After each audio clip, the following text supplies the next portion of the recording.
Welcome to lunch hour. This is Satish. Immigration అక్రమ వలసలపై ఉక్కుపాదం మోపుతున్నారు అమెరికా అధ్యక్షుడు ట్రంప్. సిటిజన్షిప్ రద్దు నిర్ణయం వెనుక ఎఫెక్ట్ ఎంత? ట్రంప్ నిర్ణయాలు ఇండియన్ను షేక్ చేస్తున్నాయా? ఇక మన డాలర్ డ్రీమ్స్కు చెక్ పడినట్టేనా? మన వాళ్ళు దేశానికి తిరిగి వచ్చేయాల్సిందేనా? ఇండియన్స్ గుండె గుబేల్ చర్చిద్దాం ఇవాళ లంచ్ అవర్ డిబేట్లో. చర్చలో భాగంగా మనతో పాటు పాల్గొంటున్నారు జాతీయ విశ్లేషకులు పెంటపాటి పుల్లారావు గారు, మరి కాసేపట్లో ఎకనమిస్టు, అలాగే job consultancy, abroad job consultancy నడుపుతున్న గీతానంద్ గారిని మరి కాసేపట్లో మనం మాట్లాడబోతున్నాం. పెంటపాటి పుల్లారావు గారు, ఏం జరగబోతోంది? అమెరికా పౌరసత్వం విషయంలో భారతీయులు ప్రధానంగా ఎలాంటి సమస్య ఎదుర్కోబోతున్నారు? ముందు ప్రపంచం అందరితో పాటు మనం ఎదుర్కొంటాం, కానీ భారతీయుల పరిస్థితి బాగున్నది. భారతీయులకి గ్రీన్ కార్డు ఇస్తాను 15 సంవత్సరాలు బట్టి పేషెంట్ గా లైన్ లో నిలబడ్డారని డొనాల్డ్ ట్రంప్ 4 సంవత్సరాలు బట్టి అంటున్నాడు. తప్పకుండా ఆయనకి అర్థమైంది. 2017లో ప్రెసిడెంట్ అయినప్పుడు ఒక్క టెక్నాలజీ కంపెనీ ఆయనతో లేదు. ఇప్పుడు ఆయన చుట్టూలో వాళ్ళే ఉన్నారు, వాళ్ళని సపోర్ట్ చేయాలి. భారతదేశం సాయం కావాలి అమెరికాకి. టెక్నాలజీ మీదే అమెరికా ప్రపంచాన్ని వారు పరిపాలిస్తుంది. ఏరోస్పేస్ టెక్నాలజీ, న్యూయార్క్ లో ఫైనాన్షియల్ క్యాపిటల్, హాలీవుడ్. ఇంకా వాళ్ళు చేసేది ఉక్కు ఎక్స్పోర్ట్ లేదు, అల్యూమినియం లేదు, ఏమీ లేదు. అమెరికా మీరు చూసుకోండి, అలాంటి పాస్ చేసుకోరు. భారతీయులు ఇంపార్టెన్స్ ఉన్నది. ఎస్, మన వాళ్ళు కొంతమంది గోడ దూకేసి 10 లక్షల మంది ఎంతో మంది మిగతా వాళ్ళతో కూడా చేరారని విన్నాం. కానీ ట్రంప్ అన్న మాట ఏమంటున్నాడంటే, క్రిమినల్స్ అని ముందలు పంపిస్తా, వాళ్ళు ఎవరైతే మెంటల్ హాస్పిటల్స్ నుంచి ఇక్కడ తోలేశారో కొన్ని గవర్నమెంట్స్, వాళ్ళని పంపిస్తా, ఎవరైనా జైల్లో రెడీగా ఉంటే వాళ్ళని పంపిస్తా అని ముందల అలా చెప్పాను. దానికి అంతా చూస్తే మనం ఎస్, ఆయన కొంచెం పనికి మనకు నష్టం రావచ్చు, కానీ లాంగ్ టర్మ్ నష్టం ఉండదు, షార్ట్ టర్మ్ నష్టం ఉండదు, మీడియం టర్మ్ నష్టం ఉండదు. అన్నిటికంటే సీక్రెట్ ఏంటంటే మనం అవసరం అక్కడ, మన అవసరం లేకపోతే ఇంకోలాగా ఉండదు. అంటే జన్మతః లభించే పౌరసత్వాన్ని రద్దు చేస్తున్నట్టు ప్రకటించారు కదా, దాని ఇంపాక్ట్ అంతా ఖచ్చితంగా దాదాపు 7 లక్షలకు పైగా భారతీయులకి తిరిగి వెనక్కి రావాల్సిందా అంటూ చాలా మంది అంటున్నారు. దీనిపై ఏం చెప్తారు సార్?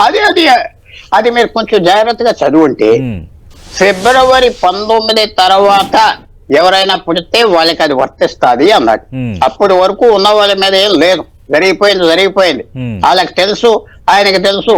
ప్రతి ఒక్కరు కోర్టుకి వెళ్ళి స్టే తెస్తాడు, అది అంతా పాడైపోతాది. అందువల్ల అది భయం కొంతమందికి ఉంటే ఉన్నది, కానీ మన వాళ్ళు కూడా వాడారు. దాదాపు 50 లక్షల మంది గత 10 సంవత్సరాల్లో నుంచి 1 కోటి మంది అమెరికా అలాంటి పరిస్థితి చేసి వచ్చేసారు అమెరికాలోకి. ఆయనకి వెళ్ళటం, అక్కడ ప్రెగ్నెంట్ మదర్ వెళ్ళటం, కనటం, సిటిజన్షిప్ క్లెయిమ్ చేయటం అలాగైపోయింది. అదే అప్డేట్లో తప్పేం నాకు కనపడట్లేదు. మనకి ప్రపంచంలో ట్రంప్ ఏమన్నాడంటే, ఎక్కడా ఈ చట్టం లేదే, అక్కడ పుడితే వాళ్ళకి సిటిజన్షిప్ ఇవ్వటానికి మనం ఇస్తున్నామా?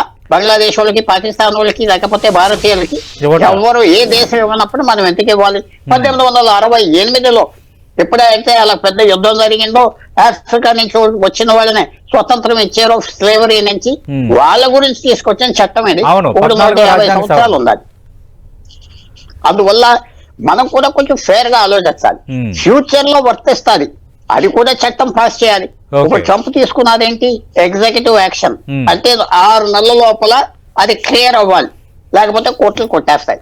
పార్లమెంట్ లో నుంచి క్లియర్ అవ్వి చట్టం వచ్చి వాళ్ళ కాన్స్టిట్యూషన్ అమెండ్ చేసి, ఇప్పుడు ఆయన చేసేది ఏంటంటే డిలే చేస్తాడు అంతే. కానీ ఏం పెద్ద డేంజర్ లేదు. ఇప్పుడు ఆల్రెడీ జరిగిపోయిన వాళ్ళకి అది కొంచెం చట్టం జాగ్రత్తగా చదవాలి.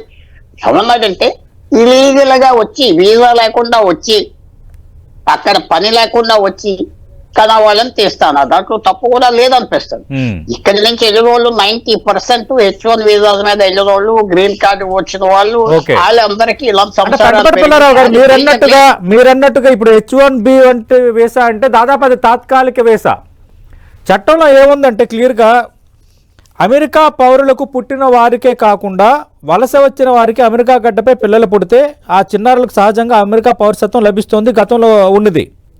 అయితే ఇప్పుడు చెప్తున్నది ఏంటంటే, అమెరికా గడ్డపై బిడ్డకు జన్మనిచ్చే సమయానికి తల్లిదండ్రులు అమెరికా పౌరులు కాకపోయినా, ఒకవేళ తండ్రి చట్టబద్ధంగా అమెరికాలో ఉన్నప్పటికీ తాత్కాలిక వీసాపై ఉన్న శాశ్వత నివాసి కాకపోయినా ఆ పుట్టిన పిల్లలకు అమెరికా పౌరసత్వం లభించదు.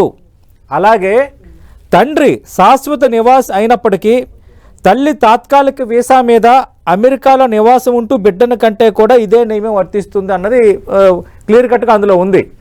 దీని ఎఫెక్ట్ భారతీయులపై ఖచ్చితంగా ఉంటుంది కదా. రెండోది మీరు అంటున్నట్టుగా ఫిబ్రవరి 2019 తర్వాత అంటే దాదాపు 5 ఏళ్ళు. ఈ 5 ఏళ్ళకి చాలామంది వెళ్ళారు, మన భారతీయులు మన తెలుగు వాళ్ళు చాలామంది వెళ్ళారు. తాత్కాలిక వీసాల మీద పనిచేస్తున్న వాళ్ళు ఉన్నారు. మీరు అన్నట్టుగా ఇల్లీగల్ ఇమిగ్రేషన్ ద్వారా వెళ్ళిన వాళ్ళు కూడా కొందరు ఉండొచ్చు. మరి వాళ్ళందరికీ ఎఫెక్ట్ కాదా? ఇది కాదు, ఎఫెక్ట్ కాదు. ఇది రెట్రోయాక్టివ్ కాదు. రెట్రోయాక్టివ్ అంటే వెనక్కి తొలుగు చేయడానికి కాదు, ఫ్యూచర్ ఫిబ్రవరి 19 తర్వాత ఇది పనికిరాదు. అది కూడా అడ్మినిస్ట్రేటివ్ యాక్షన్, అంటే చట్టం కూడా కాదు. సో కోర్టుకి వెళ్ళారు, కోర్టుకి వెళ్ళి ఆప్ చేస్తారు. చట్టం పాస్ చేయాలి, చట్టం పాస్ చేసే పరిస్థితి లేదు. కానీ ఆయన చేసేది ఏంటంటే ఓ పక్కన మెక్సికన్ బోర్డర్ దాదాపు 1500 కిలోమీటర్లు ఎవరో రానివ్వకుండా చేస్తే సరిపడింది. ఇప్పుడు ఉన్న వాళ్ళు ఉండనే, కొంతమంది తీసేద్దాం, దొంగల్ని, క్రిమినల్ రికార్డ్స్ తో వచ్చిన వాళ్ళని. ఇప్పుడు ఎవరైతే క్రైమ్స్ కమిట్ చేసి అమెరికన్ జైల్స్ తో 15,000 మంది ఉన్నారు, 6,000 మంది తరివేస్తాం. కొంతమంది వాలంటరీగా వెళ్ళిపోమంటున్నాం, వాలంటరీ డిపోర్టేషన్ అన్నారు. ఎవరైతే బాబు వెళ్ళిపో అంటున్నారు. ఇవన్నీ ఎలా బయటకు వస్తాయి చూడాలి. ప్రస్తుతం నాకేం డేంజర్ కనపడట్లేదు. ఫ్యూచర్ సంగతి మనం చెప్పలేదు.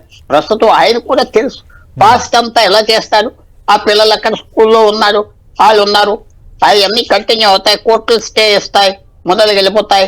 ఇదంతా దాంట్లో దిగిపోనన్నాడు. ఎక్కడో 6 నెలల క్రితం కూడా నేను చాలా జాగ్రత్తగా ఇష్యూస్ మీద దిగిపోతా, అక్కడ మునిగిపోయి తేలి నా టైం పాస్ చేసుకోని అన్నాడు. అందువల్ల ఫ్యూచర్ కి ఆ అడ్మినిస్ట్రేటివ్ యాక్షన్, చట్టం పాస్ చేయలేదు కాబట్టి ఆ ఫ్యూచర్ ఆ సుప్రీం కోర్టు ఏమంటారో మనకు తెలియదు కదా. ఇంకా ఫ్యూచర్ సుప్రీం కోర్టే కొట్టేయచ్చు గవర్నమెంట్. అక్కడ ఒక కాన్స్టిట్యూషనల్ అమెండ్మెంట్ పాస్ అవ్వకపోవచ్చు. సో ప్రస్తుతం ఆయన ఒక ఇంటెన్షన్ చెప్పాడు. నాలాంటి వాడు ఏమనుకుంటున్నానంటే ఫేర్ అనుకుంటున్నా, ఫ్యూచర్ లో చేయొద్దు అన్నాడని. ఇప్పుడు బంగ్లాదేశ్ నుంచి వచ్చిన వాళ్ళకి ఆ 3 కోట్ల మందికి మీరు సిటిజన్షిప్ ఇచ్చేపోయారా? నేను ఇవ్వద్దంటున్నాను కదా. ఇస్తే ఎలాగా? దేశంలోకి ఎవడొచ్చి దూకారు, ఎవడాడు తెలియాలి కదా. అది వల్ల మన దేశానికి ఒక చట్టం, ఆ దేశానికి ఒక చట్టం అంటే ఫేర్ కాదు. కానీ డొనాల్డ్ ట్రంప్ ఏమి చెడ్డగా ఏం చెప్పలేదు. ఆయన గ్రీన్ కార్డ్స్ కూడా చాలా మంది అనుకునేది ఏంటంటే భారతదేశం నుంచి 15 సంవత్సరాలు వచ్చి వెయిటింగ్ లిస్ట్ లో ఉన్నారు, వాళ్ళకి ఇవ్వాలి, వాళ్ళకి దారి చూపెట్టాలి అంటున్నారు. తర్వాత ఇక్కడ గ్రాడ్యుయేట్స్, ఇక్కడ మంచి టెక్నికల్ చదివిన వాళ్ళకి వాళ్ళు తిరిగి వాళ్ళ దేశాన్ని పంపించడం అయితే ఎక్కడే ఉంటారు. అవన్నీ అన్నాడు, అవన్నీ చేస్తాడు. ఎందుకంటే తప్పదు. ఆయన చుట్టూరా టెక్నాలజీ మనకు తెలిసిన వాళ్ళందరూ ఆయన చుట్టూరా ఉన్నారు. అది కూడా ఆయనకి తెలుసు. నేను ఇందాక ఒక పాయింట్ చెప్పాను మీకు. అమెరికాలో 70 సంవత్సరాల క్రితం స్టీల్ లో నంబర్ 1, సిమెంట్ లో నంబర్ 1, వాళ్ళ ఖర్చుల్లో నంబర్ 1. ఇప్పుడు దేంట్లో నంబర్ 1 కాదు. టెక్నాలజీ, హాలీవుడ్, ఫైనాన్షియల్ టెక్నాలజీ అంటే ఇదే. ఈ టెక్నాలజీకి సంబంధించిన బ్యాంకింగ్ అండ్ ఎయిర్ క్రాఫ్ట్, ఈ 4 తప్ప అమెరికాకి ఏం లేదు ఎక్స్పోర్ట్స్. ఈ 4 వల్ల అమెరికా ప్రపంచాన్ని పరిపాలిస్తుంది. ఆర్మ్స్ కూడా చేస్తారు అనుకోండి. 4 మేజర్ థింగ్స్. టెక్నాలజీ నంబర్ 1, అది మర్చిపోవద్దు. టెక్నాలజీ పాస్ చేసుకుంటారా? టెక్నాలజీకి రా మెటీరియల్ ఎవరు? భారతీయులు. ఎందుకు భారతీయులు అంటే లక్షల మంది, సంవత్సరానికి 10 లక్షల మంది ఇంజనీర్స్, టెక్నికల్ పీపుల్ భారతదేశం నుంచి గ్రాడ్యుయేట్ అవుతున్నారు. World class. ఏ ఇంజనీరింగ్ కాలేజ్ అయినా ఆంధ్ర, తెలంగాణ నుంచి గ్రాడ్యుయేట్ అవి సీరియస్ క్యాండిడేట్ అయితే ఈక్వల్ అమెరికాలో ఏ యూనివర్సిటీకి అయినా. అది అందరికి తెలిసింది కదా. ఎంతమంది ఇంజనీర్స్ ఎక్కడి నుంచి వస్తారు? భారతదేశం నుంచి. అందువల్ల వీసా లేని వాళ్ళకి ఏం చేశారు? గ్లోబల్ కేపబిలిటీ సెంటర్స్ పెట్టారు. హైదరాబాద్ లో కూడా ఉన్నాయి కదా, 5,000 మంది 10,000 మందికి ఉద్యోగాలు ఇచ్చి మేనేజ్ చేస్తారు కదా. మెక్సికోలో కూడా పెట్టారు. అందువల్ల మన అవసరం ప్రస్తుతం ప్రపంచానికి ఉన్నది. ఆ అవసరం మనం పాటు చేసుకోవాలి, మన స్కిల్ మనం పెంచుకోవాలి. కొన్ని దేశం రైట్ సార్, మీరు లైవ్ లో ఉండండి. ప్రస్తుతం ఫోన్ లైన్ లో ఉన్నారు ప్రముఖ ఎకనమిస్ట్ గీతానంద్ గారు. గీతానంద్ గారు, ఈ ట్రంప్ నిర్ణయాలపైన గత 2 రోజులుగా చర్చ జరుగుతోంది. ప్రధానంగా ఈ పౌరసత్వం రద్దు, అలాగే ఇమిగ్రేషన్ విషయంలో కఠినంగా వ్యవహరించడానికి దిశగా తీసుకుంటున్న నిర్ణయాలు, దీని ఇంపాక్ట్ ఇండియన్స్ పై ఎలా ఉండబోతున్నాయి? లేటెస్ట్ గణాంకాలు అంటే 2024 చివరి నాటికి అమెరికాలో దాదాపు 54 లక్షల మంది ప్రవాస భారతీయులు ఉంటే, ఇది అమెరికా జనాభా పరంగా చూస్తే 1.47%. అలాగే 34% మంది అమెరికాలోనే పుట్టారంటున్నారు. ఎవరి మీద ఇంపాక్ట్ ఉండొచ్చు? మనము ధైర్యంగా ఉండొచ్చా, లేదంటే కొంత ఆలోచించాలా? ప్రపంచం అంతా ఒకే విలేజ్, గ్లోబల్ విలేజ్ అనే కాన్సెప్ట్స్ నడుస్తున్న రోజుల నుంచి మా ప్రాంతంలోనే పుట్టాలి అంటే ఒక సంకుచిత స్వభావం వైపు తీసుకునేటువంటి నిర్ణయంగా ఇది వెళ్ళాలి చెప్పాలి మొత్తం ట్రంప్ తీసుకున్న నిర్ణయాన్ని. సో అదొక సంచలనాత్మక నిర్ణయం లేదా లోకల్ పీపుల్ దగ్గర ఆయనకేదో పెద్ద మైలేజ్ వస్తుంది అనేటువంటి ఆలోచనతో చేసిన నిర్ణయం కింద నేను చెప్పుకోవాలి. ఇక్కడనే కాదండి, నేను ఈ మధ్య గమనిస్తే ఓమన్ కావచ్చు ఇక్కడంతా కూడా ప్యాట్స్ ఎక్స్పాట్స్ అని చెప్పి ఒకటి జరుగుతా ఉంది. అంటే ఆ దేశంలో పుట్టిన వాళ్ళు బయట దేశం నుంచి వచ్చిన వాళ్ళు ఇక్కడ ఉద్యోగాలు కావాలి అని నడుస్తున్నటువంటి అంశం. దానిలో అసలు ఇంత అగ్రెసివ్ స్టెప్ ఈయన తీసుకుంటారని, అది వచ్చిన తొలినాళ్లలోనే తీసేసుకుంటారని ఎవరు కూడా ఊహించినటువంటి స్టెప్ కింద చెప్పుకోవాలి. ఈ అగ్రెసివ్ స్టెప్ వల్ల మేజర్ గా ఇంపాక్ట్ అయ్యేది అమెరికా ఎకానమీనే. ఇది ఒకదాంతో ఒకటి ముడిపడి ఉన్నటువంటి అంశాలు ఇవన్నీ కూడా. బటర్ఫ్లై ఎఫెక్ట్ అంటారు, ఒక చోట జరిగితే ఇంకో చోట జరుగుతుందని. అట్లా ఇప్పుడు మనం దాదాపు 19,000 ఇమిగ్రెంట్స్ ని ఇమీడియట్ గా మనం ఇండియాకి తీసుకురావాల్సినటువంటి పరిస్థితి ఉంటుంది అక్కడి నుంచి. అంటే వీసా ఎక్స్పైర్ అయిన వాళ్ళు కావచ్చు, అవి ఇవి ఉండొచ్చు. ఇవి కాకుండా ఇప్పుడు అక్కడ ఉన్న వాళ్ళ పిల్లలకి ఎవరికైతే ఉన్నారో వాళ్ళకి బర్త్ రైట్ ఇవ్వను అని అంటే అక్కడ దాని ఇంపాక్ట్ కూడా ఉంటుంది. ఎందుకు, ఆల్రెడీ ఉన్న వాళ్ళ పరిస్థితి ఏంటి, ఇవన్నీ ఒక క్లారిటీ రావాలి.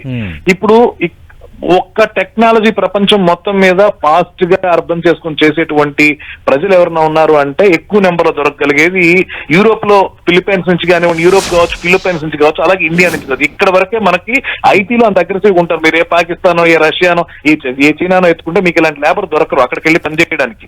టెక్నాలజీకి సంబంధించి ప్యూర్ గా అక్కడ ఉన్న కంపెనీలు, ప్రోడక్ట్ బేస్డ్ కంపెనీలు అన్ని కూడా ఇండియా నుంచి ఉన్నటువంటి మేధో వలస మీద ఆధారపడి నడుస్తున్నటువంటివే ఎక్కువగా ఉన్నాయి. మీరు కావాలంటే చూడండి, అక్కడున్న పెద్ద కంపెనీలందరికీ సిఇఓల స్థాయిలో కానివ్వండి, సిటిఓల స్థాయిలో కానివ్వండి ఉన్న వాళ్ళు ఎక్కువగా కూడా భారతదేశం నుంచి వెళ్ళినటువంటి వాళ్లే.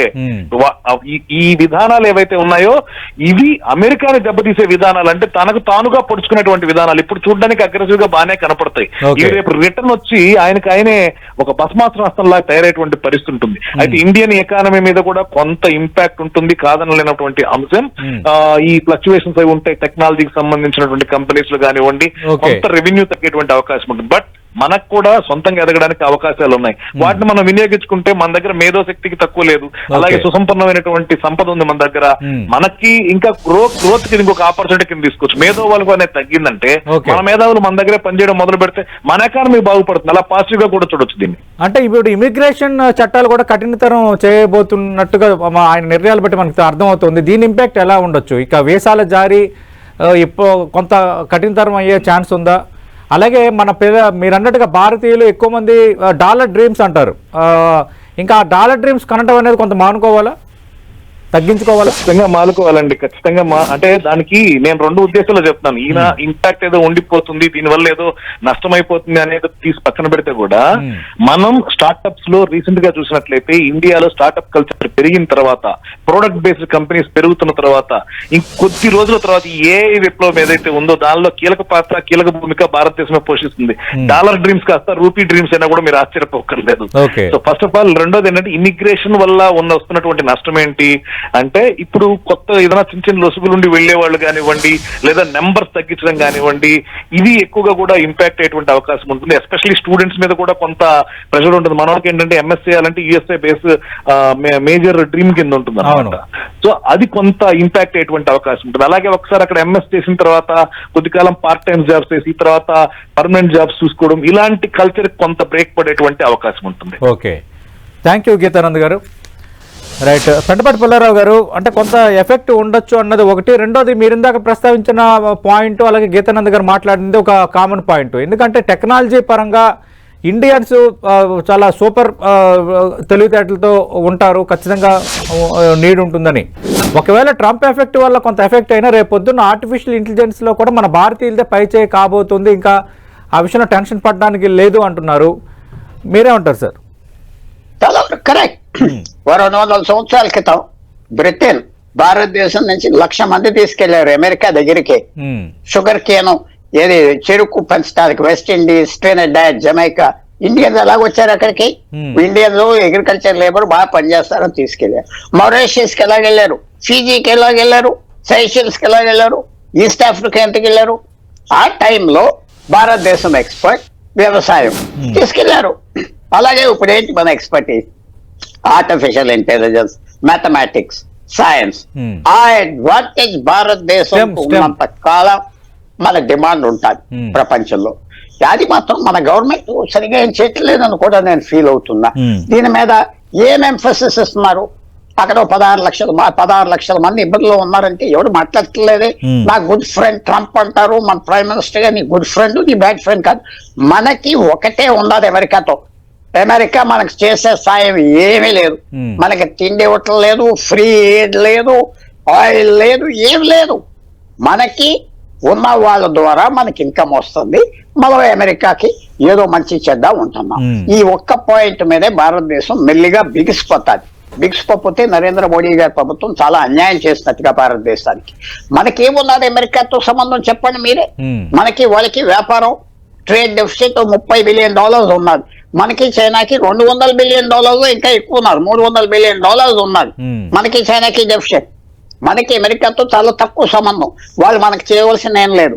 పైపెచ్చు 1971 నుంచి చైనాని వాళ్ళు రెచ్చగొట్టి భారతదేశాన్ని కంట్రోల్ చేయడానికి కన్ను మూసుకుని మొన్న 4-5 సంవత్సరాలు బట్టి చైనా మీద తిరగబడుతున్నారు. కాబట్టి భారతదేశంతో అగ్రిమెంట్స్ సంతకం పెట్టారు, డిఫెన్స్ అగ్రిమెంట్స్. సో అందువల్ల మనది రాజకీయంగా ఇంటర్నేషనల్ అఫైర్స్ గా పై చేయి ఉన్నది. తర్వాత మనం తర్వాత ఇంకో చిన్న విషయం కూడా మీరు జ్ఞాపకం పెట్టుకోవాలి సతీష్ గారు. భారతీయులే కాదు, ఇప్పుడు దాదాపు అమెరికాలో హోటల్స్ లో, ఫార్మింగ్ లో, ఈ చిన్న ఉద్యోగాల్లో, తెల్లవాళ్ళు చేయని ఉద్యోగాల్లో వచ్చి సౌత్ అమెరికా నుంచి వాళ్ళు వచ్చి పనిచేస్తున్నారు. వాళ్ళు లేకపోతే వాళ్ళ ఎకానమీ కొలాప్స్ అయిపోతుంది. అది వాళ్ళకి తెలుసు. అందువల్ల ఇప్పుడు ట్రంప్ పెట్టేది అలాంటి వాళ్ళలో అక్రమవలసదారులు ఎక్కువగా ఉన్నారన్నది ట్రంప్ ఆ మధ్య కాలంలో చేసిన వ్యాఖ్య. అంటే ఇప్పుడు వాళ్ళందరిపైన కూడా ఎఫెక్ట్ పడుతుంది కదా. అలా ఉన్న వాళ్ళు భారతీయులు కూడా ఉన్నారు. దాదాపు 18,000 మంది అఫీషియల్ లెక్కల ప్రకారంగానే ఉన్నారు. వాళ్ళని వెనక్కి రప్పించడానికి సెంట్రల్ గవర్నమెంట్ కూడా ఆలోచన చేస్తుందని ఉదయం నుంచి మనం జాతీయ మీడియా ఛానల్ చూస్తున్నాం. ఒప్పుకున్నారు, వచ్చేస్తా అన్న వాళ్ళని తెచ్చి. కానీ నేను చెప్పేది ఏంటంటే లాంగ్ టర్మ్ ఇంపాక్ట్ ఉండవు. క్వాలిఫైడ్ పీపుల్ వీసా ద్వారా వెళ్ళిన వాళ్ళు వాళ్ళకి మాత్రం ఇస్తారు చాలు. తర్వాత ఇంకో చిన్న పాయింట్ మర్చిపోతున్నారు అందరు. ఒబామా ప్రెసిడెంట్ గా ఉన్నప్పుడు 2008 నుంచి 2016 వరకు భారతీయులకి ఎక్కువ డ్యామేజ్ చేసేది ఒబామా. అవును, వీసాలు ఉండిన రిటర్న్ వీసాలు క్యాన్సిల్ చేసేవారు. 70% వీసా అప్లికేషన్స్ క్యాన్సిల్ చేసేవాడు. ప్రపంచం అంతా అల్లరి చేశాడు. నువ్వు చదువుకోకపోతే నీ ఉద్యోగం బెంగళూరుకి వెళ్ళిపోతుంది, బెంగళూరు వెళ్ళిపోతుందని అల్లరి చేసింది ఒబామా. కానీ ఆ టైం కూడా తట్టుకుని అమెరికన్ టెక్నాలజీ కంపెనీస్ తీసుకోవాలి. మనకి మెయిన్ ప్రాబ్లం, మనకి మెయిన్ అసెట్ టెక్నాలజీ కంపెనీస్ కే మన అవసరం ఉన్నదా లేదా. అవసరం ఉన్నంత కాలం ట్రంప్ కాదు ఇంకోటి వచ్చినా తప్పదు. వాళ్ళ మెషినరీకి తప్పదు. వాళ్ళు ఆపేయగలిగిన వాళ్ళు ఎవరు లేరు. ఇవాళ టెక్నాలజీ కంపెనీ ఒక 20-30 మంది ఆర్థిక వ్యవస్థ కంట్రోల్ చేస్తున్నారు అమెరికా టెక్నాలజీ కంపెనీస్. లేకపోతే ఏం లేదు, అమెరికాలో ఏం లేదు అని నేను చెప్తున్నా. మీరు ఇండస్ట్రీ చూసుకోండి, ఏంటి ఉన్నది ప్రొడక్షన్, ఎక్స్పోర్ట్స్ ఏమున్నాయి, కార్లు ఎక్స్పోర్ట్ చేయట్లేదు, ఏం చేయట్లేదు. అందువల్ల భారత్ గవర్నమెంట్ కేర్ఫుల్ గా హ్యాండిల్ చేస్తుంది. అప్పుడే మొదలు వెళ్ళిపోయి అయ్యో అంతే ట్రంప్ ఏమంటాడంటే బార్గెనర్. సో క్వైట్ గా ఉండి, నిశ్శబ్దంగా ఉండి, సాఫ్ట్ గా ఉండి బిగుసుకుంటా పోయి మన ఇంట్రెస్ట్ ప్రొటెక్ట్ చేయాలి. ఎవరో అన్నారు ఇవాళ పొద్దున్న, అయ్యో 16,000 లక్షల మంది వచ్చారండి, వాళ్ళు తిరిగి వెళ్ళిపోవాలని ఎవరో ఎన్ఆర్ఐ అన్నాడు. దాని నువ్వెవరో అంటానికి, అది కష్టపడి వెళ్ళారు. మనం చేయవలసిన వాళ్ళకు ఎక్కడైనా ప్రపంచంలో వాళ్ళు ఉంటానంటే మనం సాయం చేయాలి. వాళ్ళ ఆశలు, వాళ్ళ డాలర్ డ్రీములు వేరు. మన ప్రభుత్వం కూడా లైన్ తీసుకోవాలి. మెల్లిగా అమెరికన్ ఎస్టాబ్లిష్మెంట్ కూడా మన తరఫునే ఉన్నది, చాలా వరకు మన తరఫున ఉన్నది. ఏం అన్యాయం జరగదు, కానీ కేర్ఫుల్ గా డీల్ చేసుకోవాలి. తొందరపడకుండా డీల్ చేసుకోవాలి. ఇచ్చినట్టుగా ఇచ్చి తీసుకునేది మనం తీసుకోవాలి. అంటే పెంటపాటి పుల్లారావు గారు, అసలు ఈ పౌరసత్వం ఉండడం వల్ల వచ్చే లాభాలు ఏంటి, పౌరసత్వం లేకపోవడం వల్ల కలిగే అనర్థాలు ఏంటి అమెరికాలో? అది వాళ్ళ సిటిజన్ గా ఉంటే అన్ని ఫ్రీగా వస్తాయి. వాళ్ళ పిల్లోడు ఫస్ట్ ఆఫ్ ఆల్ అక్కడికి వెళ్ళి గర్భిణీ వెళ్ళి పిల్లలు పుట్టగానే సిటిజన్షిప్ ఇస్తున్నారు. ఇంక గ్రీన్ కార్డ్ లేదు, వీసా లేదు, గొడవ లేదు. ఛాన్స్ ఉండదు కదా, మీరు అనేది వాస్తవం. ఒకరు తాత్కాలిక వీసా పైన అక్కడ ఉంటే భర్త, భార్య పరిస్థితుల్లో 2 నెలల ముందు డెలివరీ అవటం, ఆ పిల్లోడికి ఆటోమేటిక్ గా అక్కడ సిటిజన్షిప్ రావటం, ఇక్కడ నుంచి అది ఉండదు కదా. మరి ఇంకా కోర్టులో వేసారు కేసు, జడ్జెస్ ఏమన్నారో మనం చూడాలి. అక్కడ ఉన్న 1000 జడ్జిల్లో హైకోర్టు జడ్జెస్, ఫెడరల్ జడ్జెస్ లో ఒక్కడి స్టే ఇస్తే అంతా ఆగిపోతారు. వాళ్ళు ఏమంటారు మనం చూడాలి. అది అన్యాయం. ఇక్కడికి వచ్చారు, నేచురల్ గా పిల్లలు పుట్టారు, వాళ్ళు పీకేసి పంపించడానికి వీలు లేరు అన్నారు అనుకో, సెట్ అయిపోతారు. అవన్నీ మనం ఇంకా వెయిట్ చేసి చూడాలి. ఏదో ట్రంప్ ఆర్డర్ ఇచ్చేస్తే అయిపోయిందని కాదు. ఈవేళ పాస్పోర్ట్స్ ఇవ్వనంటాడు ఒక గవర్నమెంట్, ఆంధ్ర వాళ్ళు కోర్టుకి వెళ్తే ఇమ్మంటారు, ఇవ్వాలి కదా. అంతే, గవర్నమెంట్ ఒక ఎగ్జిక్యూటివ్ యాక్షన్ తీసుకున్నది. ఎగ్జిక్యూటివ్ యాక్షన్ అంటే ఒక ఆర్డర్ పాస్ చేశాడు ప్రెసిడెంట్, అది దానికి 6 నెలలు లైఫ్ ఉన్నది. 6 నెలలు లైఫ్ ఉంటుంది, ఎక్కువ ఉండదు. పర్మనెంట్ గా ఎగ్జిక్యూటివ్ యాక్షన్ చేయలేడు, ఎందుకంటే అది క్లాష్ అవుతుంది. పిల్లలు పుట్టిన వాళ్ళు మేము 5 సంవత్సరాలు అయిపోయింది, మాకు గ్రీన్ కార్డ్ ఇవ్వాలి, సిటిజన్షిప్ ఇవ్వాలంటారు, ఇవ్వాలి, తప్పదు. అది ట్రంప్ కూడా తెలుసు. ఇప్పుడు వరకు ఎవరైతే ఉన్నారో వాళ్ళకి ఇవ్వాలి. ఫ్యూచర్ లో కూడా ఆయన చెప్పిన కూడా వర్తించదని నేను అనుకుంటున్నా. ఎందుకంటే ఎవరైనా వస్తే అది కూడా కోర్ట్స్ అమెండ్ చేస్తాయి, అక్కడ ఉన్న చట్టాలు చూడాలి. తర్వాత మెయిన్ థింగ్ ఏమిటంటే ఇల్లీగల్ గా దూకేసి గోడ దూకేసి వచ్చిన వాళ్ళని ఇంకా ఫ్యూచర్ లో రానివ్వరు. అది మాత్రం ట్రంప్ చేస్తాడు. మిలిటరీ ఎమర్జెన్సీ పెట్టాడు, అది చేస్తాడు. అంటే మన ఇండియన్స్ పై ఎఫెక్ట్ ఉంది కాబట్టి మనం మాట్లాడుకుంటున్నాం. కానీ rule is rule for all అన్నట్టు, మీరు ప్రారంభం వాళ్ళు అన్నట్టు ప్రతి దేశం కూడా అక్కడ పుట్టిన వాళ్ళకి సిటిజన్షిప్ ఇవ్వాలనుకుంటది కదా. ఆల్రెడీ ఎవరు ఏ దేశంలో ప్రపంచంలో ఆ రూల్ లేదు. అక్కడ పుడితే వాడికి ఏది, ఇంక్లూడింగ్ భారతదేశం, ఏ దేశంలో లేదు. ట్రంప్ అదే అన్నారు, మనం ఒక్కళ్ళే ఇచ్చామే అంటే. అప్పుడు స్లేవరీ, ఆఫ్రికన్స్ అని ఒక 20 లక్షల మందిని 200 సంవత్సరాల క్రితం తీసుకెళ్లి స్లేవరీగా వెట్టి చాకరీగా చేయించుకోవటం, అమ్ముకోవటం, కొనుక్కోవటం. వాళ్ళు ఫ్రీ అవ్వేక 1865 వాళ్ళ సంగతి ఏంటి, తిరిగి ఆఫ్రికా వెళ్ళిపోలేరు. వాళ్ళకి పౌరసత్వం ఇవ్వాలని అప్పుడు ఆ చట్టం తీసుకొచ్చారు. ఎవరు పుడితే వాళ్ళకి ఇవ్వాలి, ఆ రూల్ తీసుకొచ్చారు. అప్పుడున్న బ్లాక్ ఆఫ్రికన్స్ కి అప్పుడు సిటిజన్షిప్ వచ్చింది. సిటిజన్షిప్ అది ఈవేళ అందరూ వాడుకుంటున్నారు. అంటే మరి ఇండియన్స్ నిశ్చింతగా ఉండొచ్చా, లేదంటే ఖచ్చితంగా కొంత ఎఫెక్ట్ ఉంటుందా? కొందరైనా తిరిగి భారత్కు రావాల్సిన పరిస్థితి ఉందా? కొంతమంది వచ్చేస్తారు, ఎందుకంటే ఉద్యోగాలే జనరల్ గా తగినాయా, వాళ్ళ క్వాలిఫికేషన్స్ చాలటం లేదా, వాళ్ళు వెళ్ళిన చదువు సరిపడతలేదా, దేనికి వెళ్ళారు, టెక్నాలజీకి వెళ్ళి చదువుకున్నారా, మిగతా సబ్జెక్ట్స్ చదువుకున్నారా, ఒక్కో వ్యక్తికి ఎక్కడ చదువుకున్నాడు ఏంటి మనకు తెలియదు కదా. వాళ్ళ పరిస్థితి తప్పకుండా చాలా మంది వస్తా ఉంటారు, మళ్ళీ వెళ్తా ఉంటారు. ఈ సంవత్సరం కూడా ఏవి H1B వీసాస్ కాకపోతే మెరిట్ వీసాస్ అన్నారు. మెరిట్ వీసాస్ అంటే ప్రతి టెక్నాలజీ కంపెనీ అప్లై చేసుకోవచ్చు, వాళ్ళకి ఇచ్చేస్తా ఉన్నారు. అది మేనేజ్. సో అది వాళ్ళు ఏ క్వాలిఫికేషన్స్ తో ఉన్నారు, తిరిగి వస్తున్నారు. హోటల్స్ లో పనిచేసే వాళ్ళ, లేకపోతే అది మనకు తెలియదు కదా. టెక్నాలజీలో ట్రైన్ అవి క్వాలిఫికేషన్. ఇప్పుడు మెడికల్ ఫీల్డ్ ఉన్నారు, లక్షల మంది ఇండియన్స్ నర్సెస్ గా ఉన్నారు. వాళ్ళు ఎవరు తెరవేరే డాక్టర్స్ గా ఉన్నారు, తెరవేరే మెడికల్ ఫార్మసిస్ట్ ఉన్నారు. సో ఏ సెక్టర్ లో క్వాలిఫికేషన్స్ స్కిల్స్ ఉన్నాయి, వాళ్ళకి ఏం లేదు. మనం చూడాలి, రోజు స్టాటిస్టిక్స్ వస్తాయి, దాన్ని బట్టి మన ఖాళీగా వెళ్ళాడు, కొట్లో పెట్టుకున్నాడు అంటే కొట్లో పెట్టుకున్నాడని తిరిగి పంపించేస్తారు. సో అది చూడాలి. Right. Thank you Pentapati Pullarao గారు. ఖచ్చితంగా ట్రంప్ తీసుకున్న నిర్ణయాల నేపథ్యంలో రేపొద్దున్న అదే జరిగిపోతుందని అనలేము. రేపొద్దున ఖచ్చితంగా కోర్టుల నుంచి స్టేలు కూడా రావచ్చు. ఇది ఎగ్జిక్యూటివ్ ఆర్డర్ 6 నెలల్లో అమలు కాకపోతే ఆటోమేటిక్గా కోర్టులు కొట్టేసే నేపథ్యం కూడా అమెరికన్ చట్టాల్లో ఉందన్న అంశాన్ని పెంటపాటి పుల్లారావు గారు ప్రస్తావిస్తున్నారు. ఏదేమైనా ఈ సిటిజన్షిప్ సంబంధించి రద్దు, అలాగే ఇమిగ్రేషన్ విధానాల్లో కఠినతరం చేయటం, ఈ రెండు అయితే కొంత భారత్పై ఎఫెక్ట్ చూపించే అంశమే. మరి పెంటపాటి పుల్లారావు గారు అంటున్నట్టుగా రేపొద్దున కోర్టులు స్టే విధించే వాతావరణం లేకపోతే ఖచ్చితంగా ఇండియన్స్కి ఎఫెక్ట్ తప్పదా? ప్రధానంగా టెక్నాలజీ పరంగా ఇండియన్స్ పైన ఎక్కువగా అమెరికా ఆధారపడుతుందన్న నేపథ్యంకి సంబంధించి ఇండియన్స్ విషయంలో కొంత ట్రంప్ వెనక్కి తగ్గుతారా? అసలు ఇది ఎగ్జిక్యూట్ అయ్యే ఛాన్స్ ఉందా లేదా అన్నది తెలియాలంటే మనం కొద్ది రోజులు ఆగాల్సిందే. ఇది లంచ్ అవుట్ డిబేట్.